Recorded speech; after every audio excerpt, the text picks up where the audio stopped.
नमस्कार, जय हिंद दोस्तों। 2024 एक बहुत ही इंटरेस्टिंग ईयर है। इस साल दुनिया के अलग अलग हिस्सों में, जो कि बहुत ही महत्वपूर्ण है भारत के लिहाज से, वहां पर इलेक्शंस हुए थे। बांग्लादेश में आपने इलेक्शन देखे, अभी पाकिस्तान में इलेक्शंस हो रहे हैं, इंडिया में खुद इस साल इलेक्शन है और अमेरिका में भी इलेक्शंस होने वाले हैं। देखिए, आज हम लोग बात करेंगे पाकिस्तान के इलेक्शन की। पाकिस्तान में जो इलेक्शंस होने वाले थे, इसके पर एक डिटेल वीडियो हमारे ही चैनल से आपने देखा था।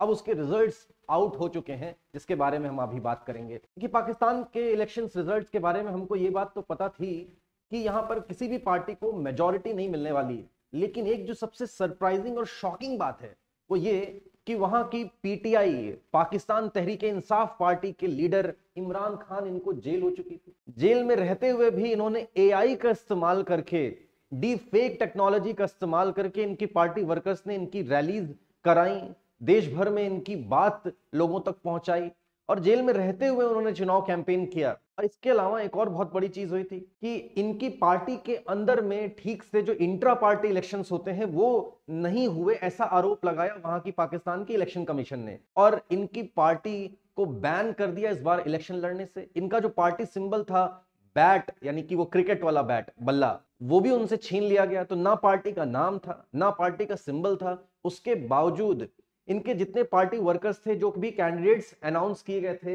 इमरान खान के द्वारा, उन सभी ने बिना पार्टी के नेम और बिना पार्टी के सिंबल के इलेक्शन लड़ा एज इंडिपेंडेंट कैंडिडेट्स। और ये इंडिपेंडेंट कैंडिडेट्स सबसे ज्यादा सीट जीत करके आए हैं। इनको अभी तक जो डिक्लेयर्ड रिजल्ट्स आए हैं उसमें 99 सीट्स मिल चुकी हैं। देखिए, क्विकली अगर पाकिस्तान के इलेक्टोरल सिस्टम को समझने की कोशिश करें तो वहां की जो संसद है, जैसे इंडिया में लोकसभा होती है, वैसे वहां पर नेशनल असेंबली बोलते हैं। नेशनल असेंबली में टोटल नंबर ऑफ सीट्स 336 हैं, लेकिन वोटिंग सिर्फ 266 सीट्स पर ही होती है। बाकी के 60 सीट्स महिलाओं के लिए रिजर्व्ड हैं और ये 10 सीट्स नॉन मुस्लिम्स के लिए रिजर्व्ड है। यहाँ पर देखिए, अभी कॉन्स्टिट्यूशनल अमेंडमेंट हुआ था, उसके पहले 342 सीट्स हुआ करती थी, उसको बाद में कम करके 336 कर दिया गया। ये 266 सीट्स पर जो इलेक्शंस होते हैं उनके रिजल्ट्स आते हैं। पार्टीज जिस प्रपोर्शन में सीट्स पाई होती हैं 266 में से, उसी प्रपोर्शंस में ये 60 और ये 10 सीट्स एलोकेट की जाती हैं उन पार्टीज को। इनके रिजल्ट्स की अगर एनालिसिस करें तो आपको कुछ ऐसा देखने को मिलेगा। इसमें से 100 सीट्स आउट ऑफ 254 डिक्लेयर्ड।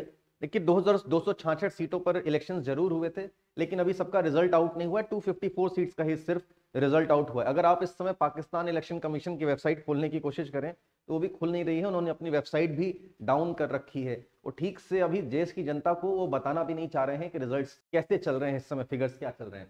खैर, इंडिपेंडेंट्स 100 सीट्स जीत चुके हैं, ये हिस्टोरिक है। और देखिए, यहाँ पर इसमें से बताया जा रहा है कि लगभग 92 जो इंडिपेंडेंट कैंडिडेट्स हैं वो पीटीआई पार्टी से संबंध रखते हैं कहीं ना कहीं। इसके बाद जो दूसरी सबसे बड़ी पार्टी निकल कर, जो मतलब पार्टीज में अगर बात करें तो सबसे बड़ी पार्टी जो निकल कर के आई है वो है पाकिस्तान मुस्लिम लीग नवाज, यानी कि जो उनके फॉर्मर प्राइम मिनिस्टर्स हैं नवाज शरीफ और शहबाज शरीफ, उनकी पार्टी। तो ये 71 सीट जीत करके आई है। और तीसरे नंबर पर पाकिस्तान पीपल्स पार्टी, यानी कि आसिफ अली जरदारी और बिलावल भुट्टो की पार्टी, इनको 54 सीट्स मिली हैं। और उसके बाद एमक्यूएम पार्टी जो है उनको 17 सीट, और बाकी सबको इस प्रकार से आप देखेंगे।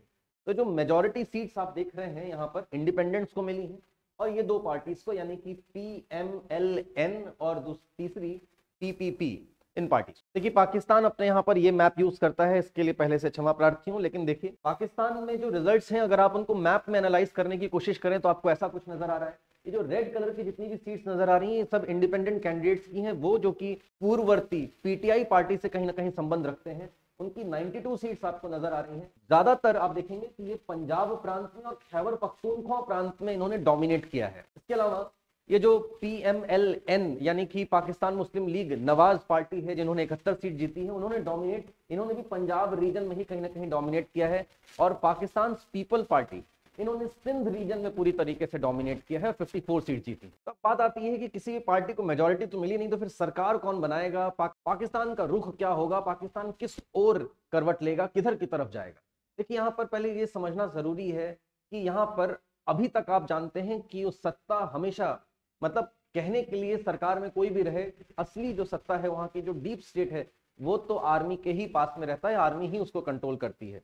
तो इस बार आर्मी किसको प्रोजेक्ट कर रही थी? देखिए, कहा जा रहा था कि इमरान खान जब पहले प्राइम मिनिस्टर बने थे तो वो आर्मी के रहमो करम से ही बने थे।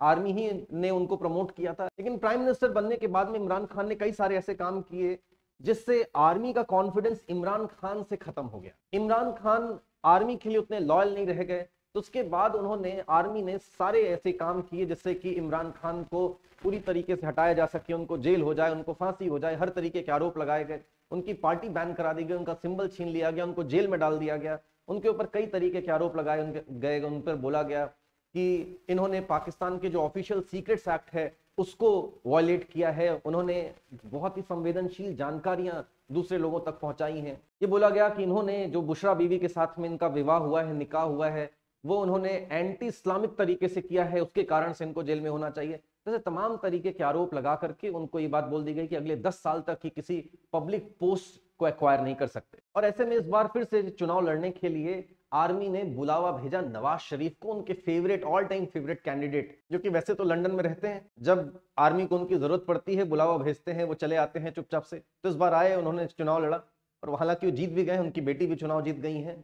उनकी पार्टी को पूरी तरीके से इस बार आर्मी बैक कर रही थी, लेकिन इमरान खान ने इस तरीके से देश की जनता तक अपना मैसेज पहुंचाया था, उनकी पॉपुलैरिटी इस कदर थी कि आर्मी की पूरी बैकिंग होने के बावजूद PMLN नवाज, ये जो पार्टी है, ये सिर्फ 71 सीट्स ही जीत पाई। तो अब सवाल ये उठता है कि अब होगा क्या। देखिए, एक बात तो तय है कि अब यहाँ पर बड़े पैमाने पर बड़ी पॉलिटिकल एक्टिविटीज देखने को मिलेंगी, खरीद फरोख्त होगी, नेगोशिएशंस होंगे, ये सारी चीजें अब आपको वहां पर देखने को मिलेंगी। तो एक बार देखते हैं कि पाकिस्तान के कॉन्स्टिट्यूशन में ऐसे कंडीशन में जबकि एक ड्रॉ जैसी सिचुएशन हो जाती है, किसी पार्टी को मेजॉरिटी नहीं मिलती, तो क्या प्रोविजंस लिखे हुए हैं। सबसे पहली बात जो यहां पर देखने वाली है वो ये कि कहा तो ये जा रहा है कि ये जो 92 कैंडिडेट्स हैं इंडिपेंडेंटली चुनाव जीत कर आए हैं और ये इमरान खान के समर्थक हैं, इमरान खान की पार्टी PTI के पूर्व मेंबर्स हैं, उन्हीं का नाम लेकर उन्हीं का प्रचार करते हुए इस बार चुनाव लड़े हैं और जीते हैं। अब देखना होगा कि उनकी लॉयल्टी कितनी खरी उतरती है, क्योंकि यहां पर देखिए कहीं कुछ लिखा तो है नहीं। अब यहां पर उनकी कॉन्स्टिट्यूशन के हिसाब से उनके लिए जरूरी है कि 3 दिन का उनके पास में टाइम है, अगर वो चाहें तो कोई पार्टी ज्वाइन कर सकते हैं। तो इसमें से कितने इंडिपेंडेंट कैंडिडेट्स कोई पार्टी ज्वाइन नहीं कर लेंगे, ये देखने वाली बात है। कि जैसे इंडिया में इलेक्शंस को रेगुलेट करने के लिए रिप्रेजेंटेशन ऑफ पीपल्स एक्ट है, RPA, उसी तरीके से पाकिस्तान में भी आपको देखने को मिलेंगे इलेक्शंस रूल्स। उनके रूल नंबर 92 क्लॉज 6 के हिसाब से अगर कोई इंडिपेंडेंट कैंडिडेट जीतता है उसको 3 दिन के अंदर अंदर एक कोई पार्टी ज्वाइन करनी है। अगर वो पार्टी ज्वाइन करना चाहता है तो उसके बाद वो नहीं ज्वाइन कर सकता। या फिर ये भी हो सकता है जितने इंडिपेंडेंट कैंडिडेट्स हैं वो सब मिल करके अपना एक ग्रुप बना लें और वो एज अ ग्रुप अपने आप को रिप्रेजेंट करें नेशनल असेंबली में।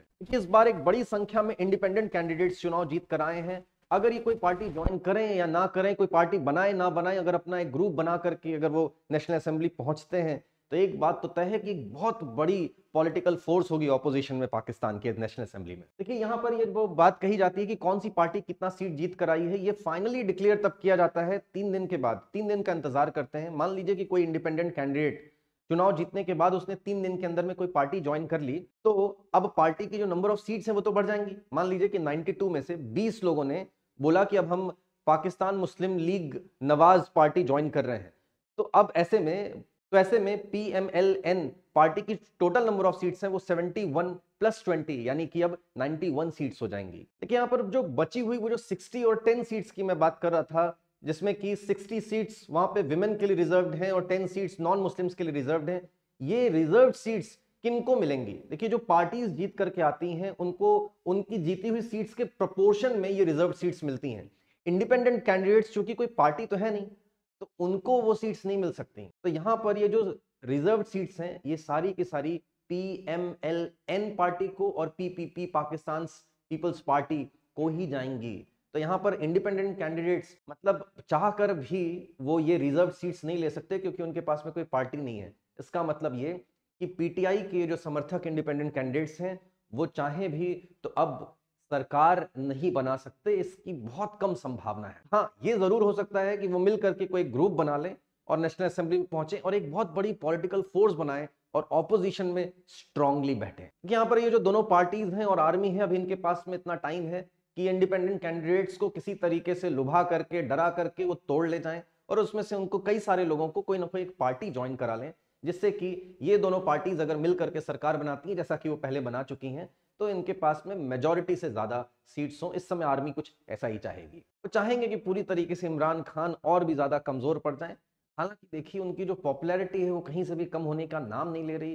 कितनी बार कोशिश की गई कि उनकी जो स्पीचेस हैं उनको टीवी पर टेलीकास्ट ना किया जाए, अगर यूट्यूब से किया जाए तो उस यूट्यूब चैनल को बंद करा दिया जाए, डाउन कर दिया जाए, इंटरनेट शट डाउन कर दिया जाए। इन सभी कोशिशों के बावजूद जो उनकी सोशल मीडिया आर्मी है वो एआई और जो मॉडर्न टेक्नोलॉजीज है उनका इस्तेमाल करके इस समय लोगों तक पहुंचने की कोशिश कर रही है और पार्टी को जीवित रखा है। इस बीच देखिए United States of America, UK, European Union, इन सभी का कहना है कि जो पाकिस्तान में इलेक्शंस हुए हैं उनमें बहुत ज्यादा रिगिंग हुई है, इसका एक इंडिपेंडेंट इन्वेस्टिगेशन कराना चाहिए।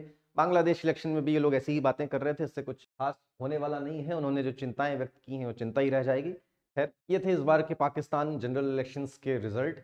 अभी भी पूरी तरीके से डिक्लेयर नहीं हुए हैं, जल्दी ही पूरी तरह से डिक्लेयर हो जाएंगे। 3 दिन का समय भी बीत जाएगा, फिर पता लगेगा कि किस पार्टी को एक्चुअली फाइनली कितनी सीट मिली है। हालांकि इस बार का इलेक्शन काफी ड्रामेटिक जरूर रहा पाकिस्तान के लिए। इमरान खान प्राइम मिनिस्टर तो नहीं बन पाएंगे, लेकिन जो भी प्राइम मिनिस्टर बनता है हम उससे यही उम्मीद करेंगे। हालांकि उम्मीद करना बेईमानी, हम लोग कई बार उम्मीद करके हार चुके हैं, लेकिन फिर भी फिर से एक बार उम्मीद करूंगा कि पाकिस्तान में कोई सेंसिबल प्राइम मिनिस्टर बैठे और इंडिया और पाकिस्तान के बीच के जो रिश्ते हैं उनमें जो ये कड़वाहट है वो दूर हो और हम लोग एक नए डेवलपमेंट के रास्ते पर आगे बढ़ सकें।